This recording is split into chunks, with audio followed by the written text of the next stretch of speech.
তারা বলতেছে যে কি যে প্রবাসে ফুটবলারদের সাথে আমাদের দেশে আরো অনেক ভালো ভালো ফুটবলার আছে। ওরে আলার গুতালা, তোমার দেশের মধ্যে মেসি, রোনালদো, হ্যাঁ, তারপরে ওই দেখি আর হন রোনালদিনহো, কাকা, রবার্তো কার্লোস, বউ পেলে ফেলের বাবু তো আইকে কি না সুদানির বই এত বছর হাত লইন্য ভারত, আবার বড় বড় গল্প ধরতে না।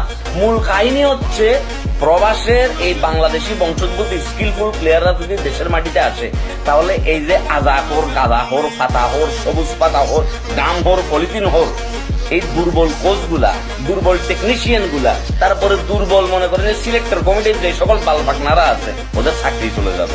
কারণ ওই যে শিক্ষকের সাথে ছাত্রের যোগ্যতা বেশি, যার কারণে তখন এইসব আড়াবান্ধা আড়াচোড়া শিক্ষক গুলা তো কি ওই ছাত্রদেরকে আর প্রশিক্ষণ দিতে পারবে না, ওদের চাকরি চলে যাবে, বাদ মরে যাবে। যার কারণে ওরা চাচ্ছে না বাংলাদেশে প্রবাসী ফুটবলাররা আছি, দেশের ফুটবলটাকে শক্ত করুক, দেশের ফুটবল একটা নবজাগরণ ঘটুক এবং দেশের ফুটবলে নতুন করে একটা রেগুলেশন হই, বাংলাদেশের পতাকা বিশ্বের ফুটবল সাম্রাজ্যে আলোকিত হোক। এটা কোনো সুদানি খেলারা চাচ্ছে না। ফোন মারে দিব আর তালা উল্টো পাল্টা কথাবার্তা বলে দিচ্ছি। হ্যাঁ, সিন্ডিকেট নিবার যাক, বাংলাদেশ ফুটবল মুক্তি পাক। হতা খেলিয়ে নইলে ফোন মারে দিব। হতা বুঝছো না বাবু? হ্যাঁ, হতা দিয়া হইনি ক্লিয়ার বাবু। সোজা হতা একজন সাধারণ ফুটবল প্রেমী হিসেবে অ্যাকশন ডাইরেক্ট মারে দিবি, কোনো হতা ছাড়া।